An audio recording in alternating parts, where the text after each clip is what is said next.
여러분, 혹시 여름에도 감기에 걸려서 고생한 적 있으신가요? 오늘은 많은 분들이 놓치기 쉬운 여름 감기에 대해 이야기해 보겠습니다. 여름 감기의 원인, 증상, 그리고 예방법까지 한 번에 알아보는 시간을 가질 거예요.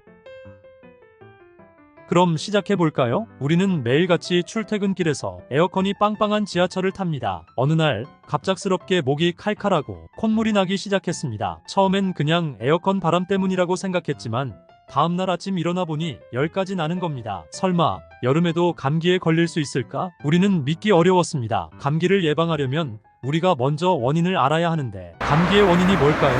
감기에 도대체 왜 걸릴까요? 감기 바이러스 때문이라고 알고 있고 그래서 사람 많은 곳에 가지 말라고도 하는데 이건 사실 하나만 알고 둘은 모르는 겁니다. 똑같이 사람 많은 곳에 가도 누구는 감기에 잘 걸리고 반면에 누구는 감기 한 번을 안 걸리는 그런 차이가 있는 거죠. 때문에 감기는 바이러스에 의해서 촉발된 것은 맞지만 진짜 원인은 외부의 바이러스가 아니라 우리 내부에 있다고 할 수가 있습니다. 그럼 그냥 면역력이 약해서일까요? 여러분 한번 생각을 해보자고요. 우리가 어떤 때 감기에 잘 걸리는지. 찬바람 쐬고 나면 콧물이 훌쩍훌쩍하고 목이 칼칼하면서 감기가 시작되는 경우가 많습니다. 그리고 또 한 가지 괄호 끝에도 감기가 잘 생깁니다. 몇 날 며칠 스트레스를 많이 받으면서 잠도 못 자고요. 밥도 못 먹고 피곤이 누적이 되면 감기 몸살이 쉽게 걸려요. 여기서 공통점이 한 가지 있는데요. 우리 몸이 체온 조절에 실패했다는 거예요. 사람은 파충류 같은 변온 동물이 아니기 때문에 항상 일정하게 따뜻한 체온을 유지해야 합니다. 체온은 생명활동과 직결된 것이기 때문에 굉장히 원조적이면서도 중요한 기능이고 자율신경이 조절을 하고 있어요. 그래서 찬 공기를 하고 들이마시면 어떤 일이 일어나냐면 코에서부터 공기가 지나가는 동안에 재빠르게 덮여서 우리 몸의 체온과 비슷하게 만들어요. 만약에 여러 가지 이유로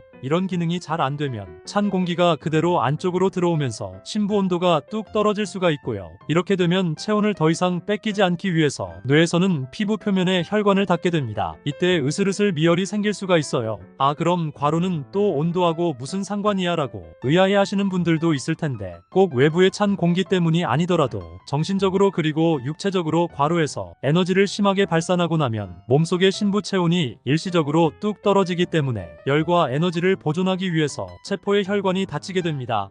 또 과로로 인해서 자율신경이 필요해지면 체온 조절 능력이 떨어져요. 체온이 떨어지면 면역력도 떨어진다고 하는데 이건 저의 뇌피셜입니다만 인간이 스스로 체온을 조절할 만큼의 그런 기본적인 에너지도 없다고 느끼는 순간을 틈타 감기 바이러스가 침투하는 것 같아요. 바이러스가 일단 들어오면은 싸우기 위해서 우리 몸의 면역 체계가 작동을 하는데 이 바깥의 혈관이 닫혀 있다 보니까 안에서만 열이 들끓으면서 고열이 됩니다. 이것이 으슬으슬 확 추우면서 열이 나는 감기 초기의 전형적인 오한 발열의 기전이에요. 다시 정리를 해보면 바이러스가 들어오기 이전에 체온 교란에 어떤 선행적인 원인이 있었기 때문에 감기의 진짜 원인은 바이러스가 아니라 체온 조절이 실패라고 할 수가 있어요. 감기 바이러스는 어디에도 있지만 체온 조절이 잘 되는 사람은 감기에 잘 걸리지 않거든요. 그렇기 때문에 감기를 부르는 최악의 습관은 벌써 나왔죠. 자, 첫 번째 과로하지 말 것 그리고 몸을 차게 하면 안 되는데요. 이 때문에 두 번째는 샤워 후에 절대로 젖은 머리로 다니지 마세요. 출근길 버스나 지하철에서 보면 간혹 머리를 말리지 않고 외출하는 분들을 보는데요. 수분이 증발하면서 체온을 급격하게 빼앗아 가기 때문입니다. 젖은 머리로 바람을 맞으면요. 머리가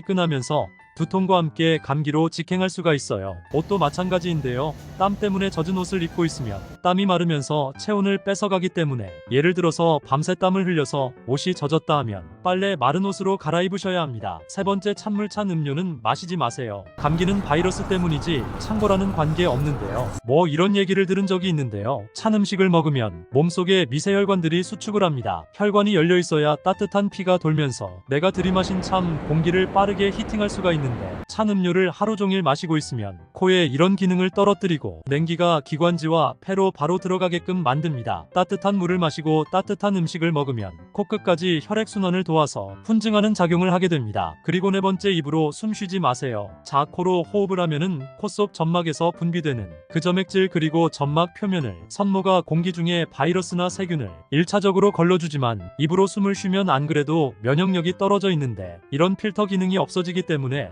감기 더 쉽게 걸릴 수가 있습니다. 사실 여름에도 감기에 걸리는 건 흔한 일입니다. 여름철 감기의 주된 원인은 바로 실내외 온도 차이와 과도한 에어컨 사용입니다. 에어컨 바람을 많이 쐬면 체온 조절이 어려워지고 그로 인해 면역력이 약해집니다. 또한 여름철 습도 변화도 호흡기 점막을 건조하게 만들어 감기에 걸리기 쉽게 만듭니다. 결국 병원을 찾고 의사 선생님은 충분한 휴식과 수분 섭취를 권장하며 필요한 경우 감기약을 처방해 주십니다. 집에서 실내 온도를 적절하게 유지하고 물을 많이 마시며 휴식을 취했습니다. 그 덕분에 빠르게 회복할 수 있었습니다. 여름에도 감기를 예방하는 방법을 배우게 되었습니다. 여러분, 여름 감기를 예방하는 방법을 기억하세요. 첫째, 실내 온도를 너무 낮추지 마세요. 둘째, 충분한 수분을 섭취하세요. 셋째, 손을 자주 씻어 바이러스 감염을 막으세요. 마지막으로 균형 잡힌 식사와 충분한 수면으로 면역력을 높이세요. 오늘은 여름 감기에 대해 알아보았습니다. 여러분도 여름철 건강 관리에 도움이 되셨길 바랍니다. 다음에도 유익한 건강 정보로 찾아뵙겠습니다. 여러분, 건강한 여름 보내세요.